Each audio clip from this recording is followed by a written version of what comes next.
Subscribe करें auto machine India YouTube channel को और बेल आइकन के बटन को दबा लें लेटेस्ट टेक्निकल मशीन्स वीडियो सबसे पहले देखने के लिए। दोस्तों नमस्कार, इस वीडियो में आज मैं आपसे बात करूंगा ट्रैक्टर स्पेयर पार्ट बिजनेस के बारे में। आपको बताऊंगा कि ये बिजनेस कैसे काम करता है, अच्छा बिजनेस है, ख़राब बिजनेस है, और जो कोरोना की स्थिति बनी थी हमारे देश के अंदर उसमें इस बिज़नेस का क्या परफॉर्मेंस रहा था, कितने ट्रैक्टर हमारे सालाना बेचे जाते हैं, और जो इसका स्पेयर पार्ट का बिज़नेस है आपको किस तरह से बेनिफिट देगा, आपको कितनी इलेक्ट्रिसिटी ज़रूरत है, आपको किन किन चीज़ों की ज़रूरत होती है इस बिज़नेस को स्टार्ट करने, कितना अमाउंट है, आपको कितना प्रॉफिट होता है, उन सब चीज़ों के बारे में इस वीडियो में बात करूँगा। वीडियो को शुरू से लेकर एंड तक ज़रूर देखना। दोस्तों मैं आपको बताना चाहता हूँ जो हमारा बिज़नेस होता है, जो ट्रैक्टर स्पेयर पार्ट का बिज़नेस होता है, उसके लिए आपको एक अच्छा खासा स्पेस लेना पड़ेगा। अगर आप बड़ा होलसेल का मार्केट खोलना चाहते हैं, अगर आप छोटे खोलना चाहते हैं तो आपको 100 गज या 150 गज में भी आप अच्छे से कर सकते हैं। और मैं आपको बताना चाहता हूँ जो ये बिज़नेस होता है उसके लिए आपको कितने अमाउंट ऑफ की इन्वेस्टमेंट चाहिए होगी। आपको ये बिज़नेस अगर स्टार्ट करना है, अगर आप छोटे तबके पे स्टार्ट करते हो तो आप 5 से 10 लाख के अमाउंट में इस बिज़नेस को स्टार्ट कर सकते हो। और अगर आपको बड़े तबके पे, मतलब कि आपको होलसेल मार्केट खोलनी है जिसमें आप पार्ट्स को लेके और डिस्ट्रीब्यूट करोगे, तो वो आपका 40 से 60 लाख के अराउंड में आप इस बिज़नेस को खोल सकते हो। आपको मैं बताना चाहता हूँ जो ट्रैक्टर का एवरी ईयर बहुत सारे ट्रैक्टर को बेचा जाता है, जिसकी वजह से जो मार्केट में ट्रैक्टर की डिमांड बहुत ज़्यादा है। हमारे फार्मिंग एरिया में बहुत ज़्यादा ट्रैक्टर की डिमांड है, जैसा आप जानते ही हैं। और मैं आपको ये बताना चाहता हूँ जो ट्रैक्टर हम लेते हैं वो गाड़ी की मिनिमम एज लिमिट 15 साल होती है, और जो हम ट्रैक्टर लेते हैं वो किसान कम से कम 30 से 40 साल उस ट्रैक्टर को यूज़ करता है। उसके जो पार्ट्स होते हैं रिप्लेसमेंट करवाता रहता है, उसको रिपेयरिंग करवाता है। कुछ पार्ट्स 1 साल में ख़राब होते हैं और कुछ पार्ट्स जो होते हैं हमारे 4-5 साल बाद ख़राब होते हैं, वो सिचुएशन आती है। इसलिए जो ऑटो स्पेयर पार्ट का जो ट्रैक्टर का बिज़नेस है वो बहुत अच्छा चलता है मार्केट के अंदर। और कोरोना के टाइम में भी लोग घर के अंदर थे, और उसके बाद भी खाने की डिमांड बहुत ज़्यादा तेज़ी से बढ़ रही थी।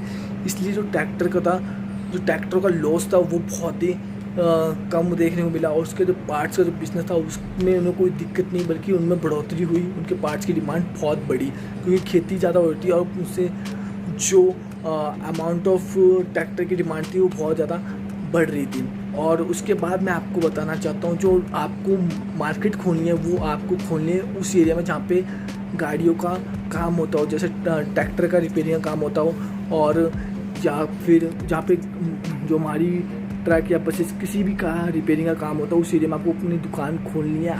आपको सबसे पहले अपनी दुकान लेनी है। दुकान लेने के बाद आप 10-12 हज़ार रुपये जो दुकान ले लेते हैं, उसके बाद आपको पार्ट्स लेने हैं, बड़े बड़े डीलरों से पार्ट्स लेने हैं, और उसके बाद आपको दुकान में पार्ट्स रखने हैं। सबसे मेन काम होता है आपकी इन्वेंट्री का, जो अभी आप पार्ट्स आप स्टोर के अंदर रखते हो उसकी इन्वेंट्री का। क्योंकि जब भी कस्टमर आता है आपसे कुछ मांगता है, छोटा आइटम मांगता है, तो आपको याद नहीं रहता कि पार्ट्स कहाँ पे रखा है। आपको ढूंढने में बहुत टाइम वेस्ट करना पड़ता है। कभी कभी आपको कस्टमर को मना भी करना पड़ता है कि हमारे पास नहीं है, एक्चुअली में वो सामान आपके पास होता है। इसलिए आपको कंप्यूटर यूज़ करना है, कंप्यूटर में एक्सेल शीट बनानी है, ताकि आप आइटम कोड की मदद से फाइंड आउट कर सको कि वो सामान आपका कहाँ पर रखा है। उसमें आइटम कोड डालोगे और सामान मिल जाएगा, और सामान का कितना प्राइस है, अमाउंट है, वो भी आपको देखने को वहाँ पर मिलेगा। इसलिए आपको इसको यूज़ करना है, और आपको कस्टमर से बात अच्छे से करनी है ताकि वो आपकी दुकान पर बार बार आए। अच्छे से डील करनी है। आपको मैकेनिकों को भी सेट कर लेना, ताकि सब मैकेनिकों को, जब मैकेनिक आते हैं उनको आप कुछ अमाउंट ऑफ उनको बेनिफिट दो, गिफ्ट दो, उनको कुछ ना कुछ दो, उनको कूपन्स या कुछ ना कुछ उनको बेनिफिट दो, ताकि वो आपके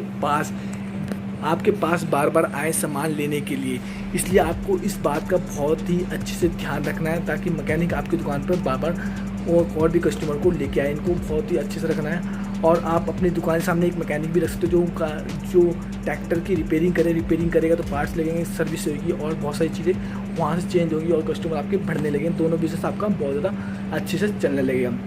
उसके बाद मैं आपको बताना चाहता हूँ, स्टार्टिंग में आपको छोटे छोटे जो सर्विसिंग के लिए यूज़ किया जाते हैं, ऑयल, एयर फिल्टर, और भी जो लाइटिंग का सामान, हेडलाइट हो, उसकी डिम लाइट, और जो भी सामान एयर फिल्टर होते हैं हमारे, और ऑयल फिल्टर, और क्या नाम है हमारे gear oil, steering oil filter, इस तरह के सामान को आइटम को आपको रखना है, लाइट के आइटम को रखना है, सस्ते आइटम रखने हैं, ताकि वो जो यूजुअली चेंज होते हैं और उनकी डिमांड अच्छी रहती है। धीरे धीरे आपको बिजनेस बढ़ने लगेगा तो आप बड़े बड़े आइटम जो होते हैं उनको भी रख सकते हो, बड़े बड़े आइटमों को अपने पास रख सकते हो और उनको आप सेल कर सकते हो जब आपके कस्टमर और सब कुछ जब आगे बढ़ जाएगा। इसमें आपको अपने इलेक्ट्रिसिटी का भी उस एरिया में ध्यान रखना है। इलेक्ट्रिसिटी आनी चाहिए, वो जो आप जहाँ पे एरिया में खोलोगे वहाँ पे जो शॉप हो वो मार्केट एरिया में हो, ताकि कस्टमर आपको जल्दी मिल लेंगे। स्टार्टिंग में आपको थोड़ा टाइम लगता है, 3-4 महीने कस्टमर बनाने के लिए।